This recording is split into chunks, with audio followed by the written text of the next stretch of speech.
Kandil emas. Keluaran pasal 25 ayat 31-40. Haruslah engkau membuat kandil dari emas murni.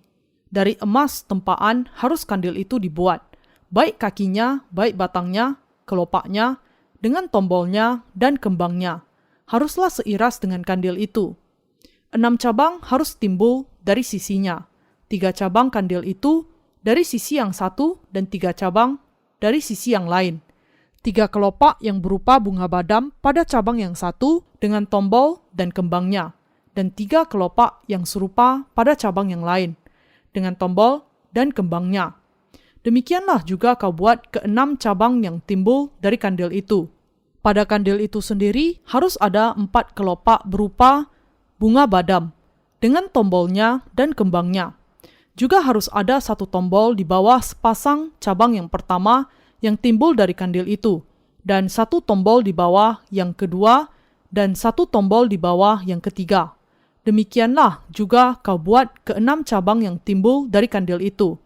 Tombol dan cabang itu harus timbul dari kandil itu, dan semuanya itu haruslah dibuat dari sepotong emas tempaan yang murni. Haruslah kau buat pada kandil itu 7 lampu, dan lampu-lampu itu haruslah dipasang di atas kandil itu, sehingga diterangi yang di depannya.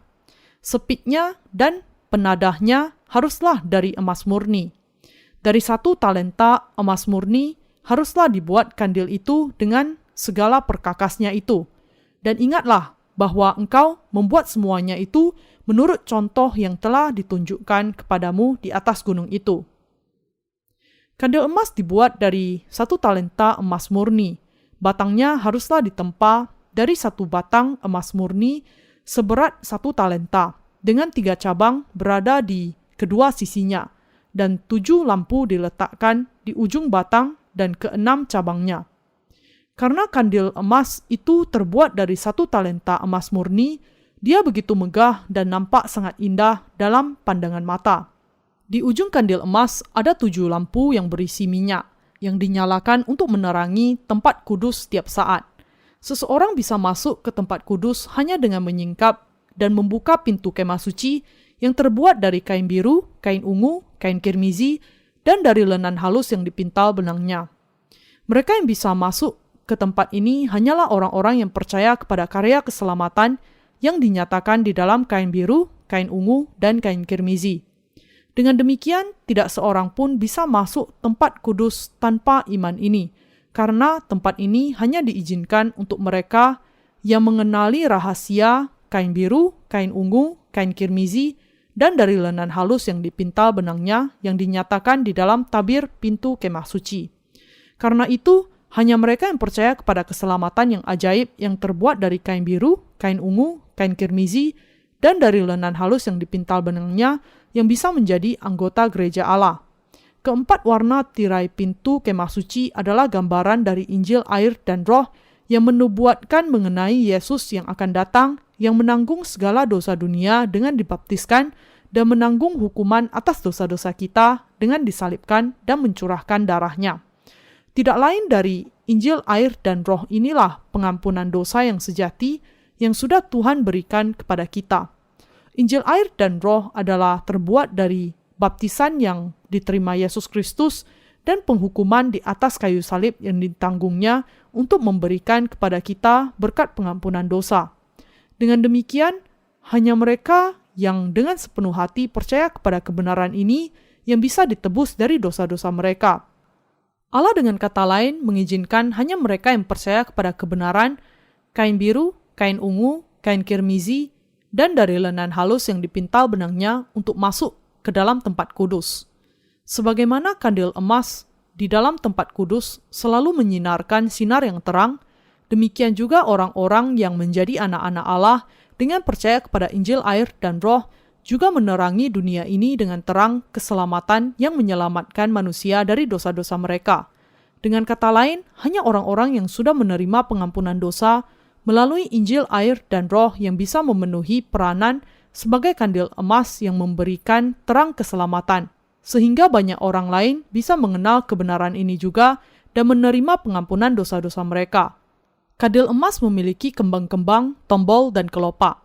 Sebagaimana Allah memerintahkan bahwa 7 lampu harus diletakkan di atas kandil emas, ketika lampu-lampu itu dinyalakan, kegelapan berlalu di tempat kudus setiap waktu. Ini berarti bahwa orang-orang benar yang sudah dibasuh dari dosa-dosa mereka dengan percaya kepada Injil, air, dan Roh akan berkumpul bersama, membangun gereja Allah dan menerangi dunia ini. Cahaya dari kandil emas yang bersinar di tempat kudus adalah Injil, air, dan Roh yang mengusir kegelapan dari dunia ini. Untuk menyelamatkan kita dari dosa, Yesus Kristus datang ke bumi, berinkarnasi dalam rupa manusia. Dan untuk menanggung atas dosa-dosa kita, Dia dibaptiskan oleh Yohanes, dan untuk menanggung penghukuman atas dosa-dosa kita, Dia adalah disalibkan. Yesus dengan itu sudah menjadi terang keselamatan. Di dalam perantaraan kemah suci, orang-orang berdosa menanggungkan dosa-dosa mereka kepada korban persembahan dengan menumpangkan tangan mereka ke atas kepalanya dan membiarkannya menanggung penghukuman atas dosa-dosa mereka dengan membunuh korban ini. Demikian juga, Yesus Kristus menggenapkan keselamatan kita dengan dibaptiskan dan mati di atas kayu salib seturut dengan hukum Allah, dan Dia sudah menjadi terang keselamatan bagi semua manusia. Dengan pelayanan yang dinyatakan di dalam kain biru, kain ungu, kain kirmizi, dan dari lenan halus yang dipintal benangnya, Yesus Kristus sudah memenuhi keselamatan manusia. Jadi, kita sudah diselamatkan dari dosa-dosa kita dengan percaya kepada Injil baptisan dan darah yang sudah diberikan Yesus Kristus kepada kita. Semua yang percaya kepada Yesus juga harus menemukan terang kebenaran ini. Yesus Kristus sudah memancarkan terang keselamatan kepada dunia ini supaya hanya mereka yang dilahirkan kembali dari air dan Roh saja yang bisa masuk kerajaan Allah. Dengan demikian, hanya orang-orang yang dilahirkan kembali dari air dan Roh yang bisa menjadi bagian dari gereja Allah dan memenuhi syarat untuk bersinar dan menyebarkan terang air dan Roh ke seluruh dunia. Karena hanya mereka yang percaya kepada Injil, air, dan Roh dan menyebarkannya, Allah sudah mempercayakan Injil, air, dan Roh ini secara khusus kepada mereka dan mengizinkan mereka menyinarkan terang Injil yang sejati. Dengan demikian, kita harus menyadari bahwa pekerjaan ini memberitakan Injil ke seluruh dunia hanya bisa dilakukan oleh orang-orang yang percaya kepada Injil, air, dan Roh sebagai kebenaran yang sejati. Orang-orang berdosa tidak bisa masuk ke tempat kudus. Hanya mereka yang percaya kepada Injil yang dinyatakan di dalam kain biru, kain ungu, dan kain kirmizi di pintu kemah suci yang bisa masuk. Jadi, hanya mereka yang mengenal kebenaran kain biru, kain ungu, dan kain kirmizi dan percaya di dalamnya, di dalam hati mereka yang bisa masuk ke kemah suci dan menjalankan tugas menerangi dengan terang keselamatan yang benderang. Di pintu gerbang perantaraan kemah suci, sebuah tabir yang terbuat dari kain biru, kain ungu, dan kain kirmizi juga menunjukkan jalan. Bagi mereka yang mau masuk ke kemah suci untuk memberikan korban mereka di sana, Allah membuat pintu gerbang di perantaraan dengan 4 warna yang sama. Tetapi orang-orang di masa perjanjian lama tidak menjadi sempurna selamanya melalui korban harian. Mereka harus senantiasa menantikan Mesias. Namun, ketika Yesus Kristus Sang Mesias sungguh-sungguh datang, mereka gagal untuk menyadari bahwa Dia menjadi Mesias yang sejati dengan memberikan satu korban kekal seturut dengan wahyu yang dibuat dalam warna-warna tirai pintu kemah suci.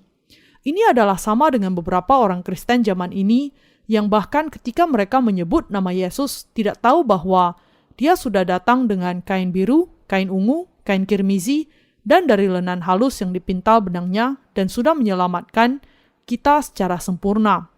Ketika orang-orang di zaman perjanjian lama memberikan korban persembahan mereka setiap hari dengan penumpangan tangan dan darah korban, mereka harus percaya bahwa Juru Selamat akan datang dengan cara ini, tepat seperti korban persembahan mereka. Demikian juga orang-orang di dunia ini harus juga percaya bahwa Yesus Kristus Sang Juru Selamat datang ke bumi ini menanggung atas dosa-dosa dunia dengan dibaptiskan seturut dengan tata cara korban di dalam perjanjian lama berupa penumpangan tangan dan darah, disalibkan dan mencurahkan darahnya, dan dengan demikian sudah menyelamatkan umatnya dari dosa. Tetapi karena mereka bahkan tidak mengenal tata cara korban di dalam perjanjian lama, mereka tidak punya gambaran sama sekali apakah Yesus datang dengan baptisan dan darahnya, atau hanya dengan darah di atas kayu salib saja, atau hanya sekedar sebagai juru selamat yang biasa saja. Dalam pandangan Allah, iman yang ditempatkan orang-orang Kristen zaman ini kepada tata cara korban di Perjanjian Lama adalah sama kelirunya dengan yang dimiliki bangsa Israel. Karena mereka tidak memiliki iman yang benar kepada Mesias yang dinyatakan di dalam tata cara korban, mereka tidak bisa percaya bahwa Mesias datang, dibaptiskan, dan mencurahkan darahnya. Tetapi semua manusia di dunia ini, termasuk juga orang-orang Israel, harus percaya kepada Injil, air, dan Roh, bahwa Yesus sudah menyelamatkan mereka dari dosa-dosa mereka melalui pelayanan baptisan dan penyalibannya. Untuk menyelamatkan Anda dan saya dari segala dosa dan penghukuman kita, Yesus Kristus dibaptiskan dan mencurahkan darahnya, melalui kebenaran yang terdapat di dalam kain biru, kain ungu, dan kain kirmizi yang dinyatakan di pintu gerbang kemah suci, bayangan dari Injil, air, dan Roh, kita kemudian bisa mengenal Yesus Kristus. Kebenaran keselamatan ini adalah bahwa manusia bisa menerima pengampunan dosa-dosa mereka dengan percaya kepada Injil yang sejati di dalam hati mereka. Dengan percaya kepada Injil, air, dan Roh yang sudah diberikan Yesus Kristus kepada kita dengan sungguh-sungguh datang ke dunia ini, dibaptiskan, dan mati di atas kayu salib, Anda harus memiliki iman yang menyelamatkan Anda di dalam hati Anda. Kebenaran ini sudah menyelamatkan Anda dari segala dosa Anda. Di dalam bait suci Allah ada 3 tirai pintu. Semua pintu itu terbuat dari kain biru, kain ungu, kain kirmizi, dan dari lenan halus yang dipintal benangnya. Sebagaimana yang sudah berulang-ulang saya katakan, keempat ini menyatakan keselamatan dari Allah secara tepat. Untuk menyelamatkan kita dari dosa-dosa kita, Allah menetapkan hukum pengampunan dosa yang digenapi melalui kain biru, kain ungu, kain kirmizi, dan dari lenan halus yang dipintal benangnya.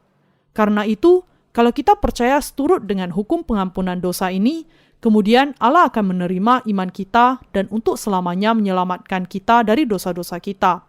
Itu adalah dengan percaya kepada Injil, air, dan Roh yang dinyatakan di dalam kain biru, kain ungu, dan kain kirmizi, bahwa kita bisa diselamatkan dari segala dosa kita selamanya. Dengan memahami dan percaya kepada makna yang sesungguhnya dari tata cara korban yang diberikan oleh Allah, siapa saja bisa menghadap Dia. Di pintu masuk tempat kudus, bait Allah, ada 5 tiang, dan ada tirai yang terbuat dari kain biru, kain ungu, kain kirmizi, dan dari lenan halus yang dipintal benangnya adalah digantung di atas tiang-tiang ini. Agar kita bisa menghadap Allah, kita harus memiliki 4 iman yang dinyatakan di dalam tirai pintu 4 warna itu. Iman yang ditunjukkan di dalam kain biru adalah bahwa Yesus Kristus menerima dosa-dosa kita dengan dibaptiskan.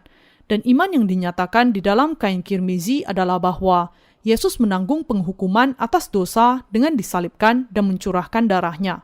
Iman yang dinyatakan di dalam kain ungu adalah untuk percaya bahwa Yesus adalah Allah sendiri.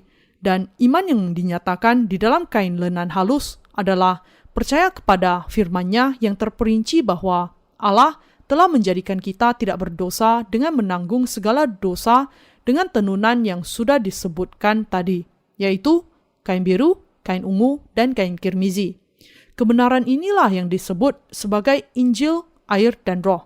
Dengan demikian, melalui percaya bahwa Yesus sudah menyelamatkan kita melalui air dan Roh, kita bisa masuk ke dalam kerajaan Allah. Inilah iman dari mereka yang bisa membuka pintu kemah suci dan masuk ke dalam tempat kudus. Pintu gerbang kemah suci terbuat dari kain biru, kain ungu, dan kain kirmizi yang memungkinkan kita memahami rencana Allah tentang bagaimana Dia akan menyelamatkan kita, menunjukkan kepada kita bahwa keselamatan kita yang asalnya dari pengampunan dosa yang ditetapkan dari Allah bukanlah didapatkan melalui perbuatan manusia sendiri. Bahkan kalaupun kita meminta pengampunan dosa-dosa kita setiap hari tanpa korban persembahan untuk pendamaian bagi dosa, penanggungan dosa melalui penumpangan tangan dan curahan darah, kita tidak bisa diselamatkan dari dosa-dosa kekal kita.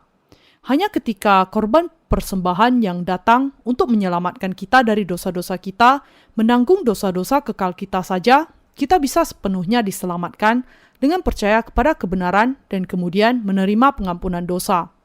Kalau kita memiliki di dalam hati kita iman yang percaya kepada Injil kebenaran ini, maka kita akan bisa menyebarkan Injil keselamatan yang memberikan kehidupan kekal untuk semua jiwa yang sesat.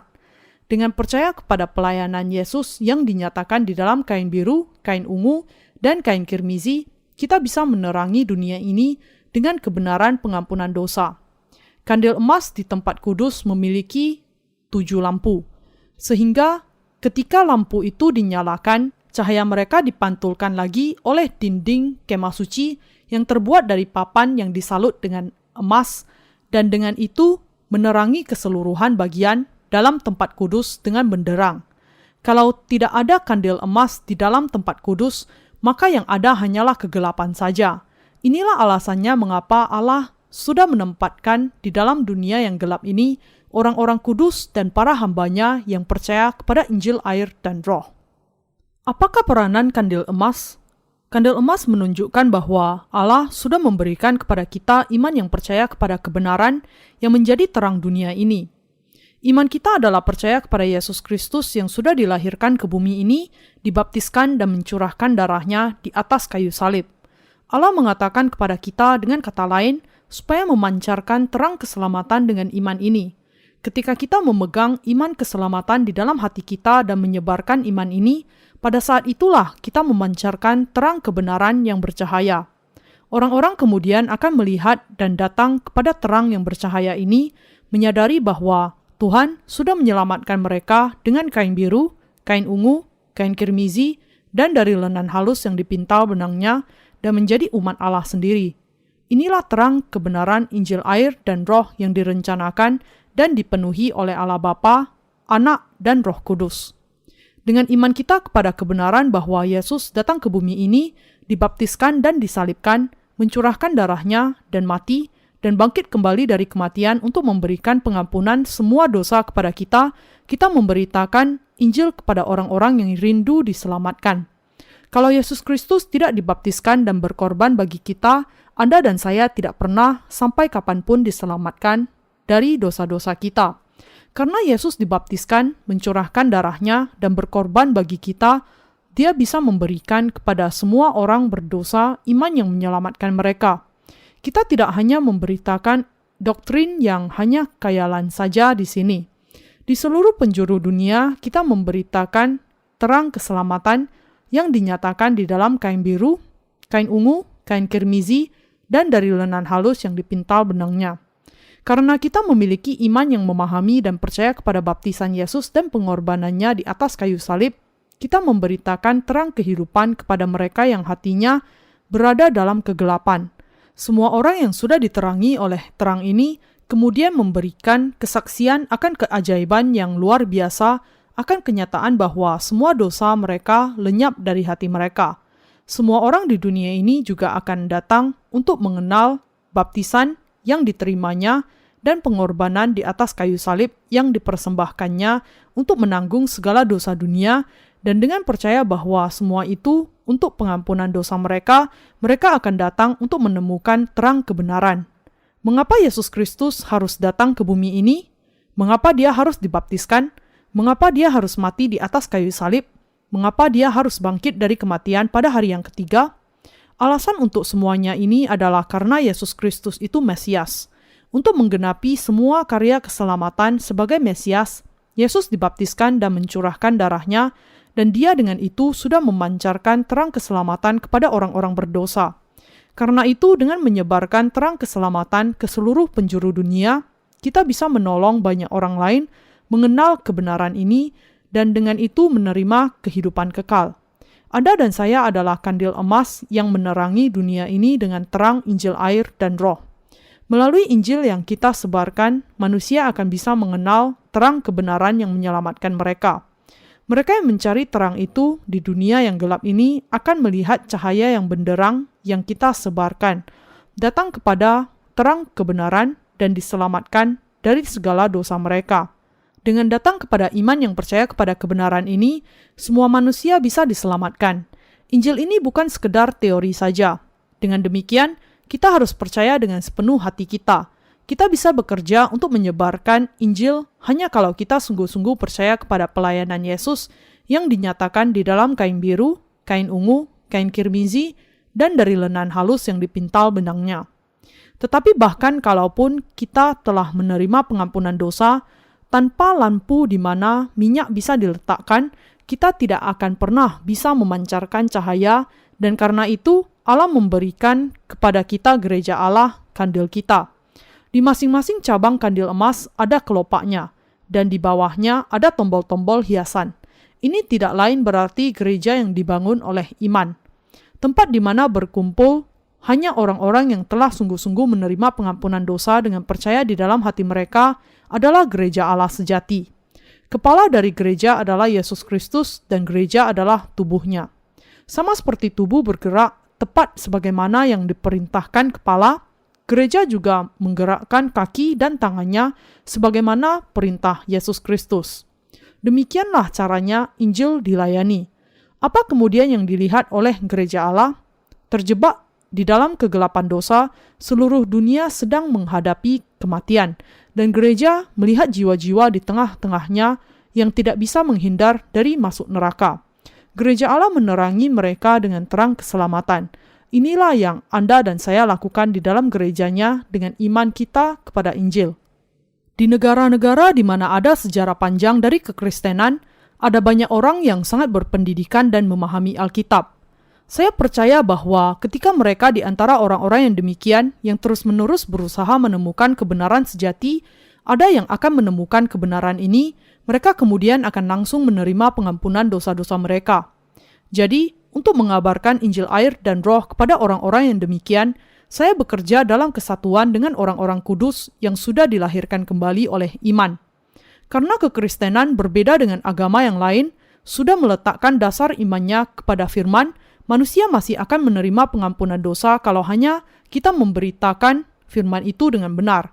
Tetapi ada juga orang-orang yang dengan keras melawan kebenaran ini, hanya mencemoohkan dan tidak percaya kepada hal itu, tidak peduli berapa kali diberitakan kepada mereka.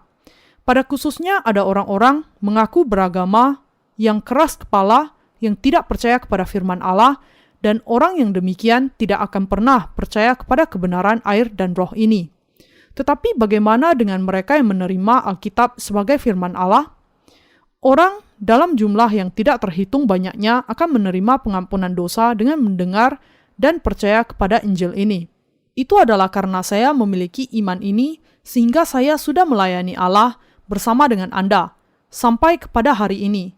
Di masa yang akan datang, Injil ini akan disebarkan kepada begitu banyak orang dan pekerjaan besar dari Injil akan dibangkitkan. Bahkan, mungkin inilah waktunya Allah bekerja di tempat yang tidak bisa kita lihat dan ribuan orang sungguh-sungguh menerima pengampunan dosa setiap hari.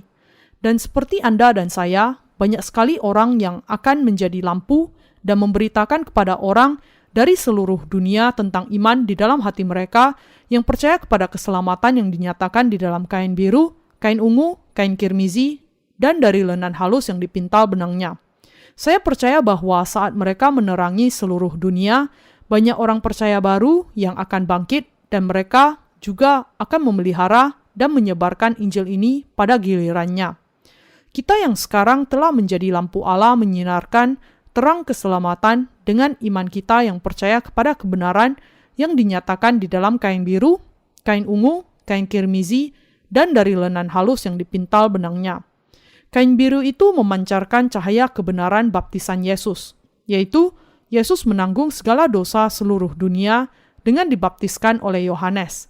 Kain ungu memancarkan cahaya kebenaran bahwa Yesus Kristus adalah Raja segala raja. Kain kirmizi memancarkan terang kebenaran bahwa Yesus membawa segala dosa dunia ke atas kayu salib dan mencurahkan darahnya di sana. Dan kain lenan halus bercahaya terang kebenaran bahwa firman Allah sudah menjadikan orang-orang berdosa sebagai orang benar. Firman Injil air dan Roh yang diberikan oleh Allah adalah terang kebenaran yang dinyatakan di dalam kain biru, kain ungu, kain kirmizi, dan dari lenan halus yang dipintal benangnya. Injil ini juga menjelaskan bahwa Dia akan kembali ke bumi ini sebagai Tuhan pada kedatangannya yang kedua kali, membangkitkan kita kembali, menjadikan kita memerintah bersama dengan Dia selama 1000 tahun di kerajaan 1000 tahun dan memampukan kita masuk ke dalam kerajaan Allah yang kekal dan hidup selamanya. Bisakah Anda membayangkan apakah kehidupan kekal itu?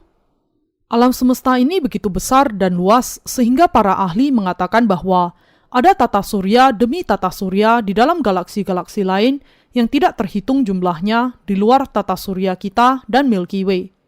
Wilayah alam semesta yang Allah ciptakan memang sungguh-sungguh agung. Di luar alam semesta yang kita kenal, ada keberadaan yang tidak terhitung jumlahnya, yang bahkan tidak kita ketahui yang tersebar di seluruh galaksi-galaksi. Bintang jatuh yang nampak sekarang ini sebenarnya adalah pecahan planet yang terlempar dari galaksi-galaksi lain miliaran tahun yang lalu, dan baru sekarang mencapai atmosfer bumi dan terbakar. Jadi, kita dengan kata lain menyaksikan apa yang sudah terjadi miliaran tahun yang lalu hanya sekarang. Dengan demikian, wilayah yang begitu besar dari alam semesta yang diciptakan oleh Allah masih tetap belum dikenali. Tetapi meskipun alam semesta itu tidak kita kenal, bagi Allah, alam semesta itu hanyalah sekecil telapak tangan saja. Allah adalah yang maha tahu dan maha kuasa, yang menciptakan segala sesuatu dan menetapkan segala aturan di alam semesta. Kita menerangi dunia dengan cahaya kebenaran bahwa dengan percaya kepada Injil, air, dan Roh, semua orang bisa menerima pengampunan dosa yang kekal dan menikmati kehidupan kekal. Anak-anak Allah memiliki terang kehidupan kekal yang bercahaya yang memungkinkan mereka untuk hidup selamanya bersama dengan Yesus Kristus. Allah hidup selamanya di dalam diri kita, memungkinkan kita untuk menikmati kenikmatannya dan mengenakan kemuliaannya. Mengapa? Karena kita percaya kepada terang Injil kuasanya. Sekali kita menemukan terang ini yang memampukan kita mengenal kebenaran, kita tidak bisa tidak menyebarkan terang ini kepada orang lain. Dan ketika kita melihat pemeliharaan Allah atas alam semesta, iman kita kepada pekerjaannya tidak bisa tidak bertumbuh. Beberapa bintang lenyap miliaran tahun yang lalu, akan tetapi mata kita masih bisa melihatnya karena jaraknya adalah miliaran tahun cahaya dari planet kita. Kita hanya bisa membayangkan ide mengenai kekekalan ketika kita mengeluarkan pendapat mengenai alam semesta yang tidak terhingga. Kita yang sudah menjadi bagian dari gereja Allah saat ini hidup dengan menyebarkan terang Injil yang sejati, karena kita percaya kepada kebenaran yang dinyatakan di dalam kain biru, kain ungu, dan kain kirmizi. Kita percaya bahwa keselamatan ini menjamin bagi kita kehidupan kekal dan keberkatan di dalam kerajaan Bapa kita. Dan kita tahu bahwa Allah mengkehendaki semua manusia untuk diselamatkan dan memahami kebenaran. 1 Timotius pasal 2 ayat 4. Karena itu, orang-orang yang memahami terang keselamatan harus melaksanakan penyebaran Injil, air, dan Roh, tugas yang dipercayakan Allah kepada mereka. Allah sudah memberkati kita sehingga kita bisa melakukan pekerjaan ini. Memahami betapa agungnya berkat kenyataan ini, yang benar adalah bahwa kita melaksanakan tugas yang diberikan kepada kita oleh iman. Saya berharap bahwa Anda semua akan memenuhi hati Anda dengan terang yang mengenal kebenaran Allah. Oleh anugerah Allah, Anda dan saya bisa memahami pelayanan keselamatan yang dinyatakan di dalam kain biru, kain ungu, kain kirmizi, dan dari lenan halus yang dipintal benangnya. Dan kita sudah menjadi terang keselamatan untuk seluruh dunia. Orang-orang yang menyinari seluruh dunia. Haleluya! Saya memberikan semua ucapan syukur saya kepada Allah.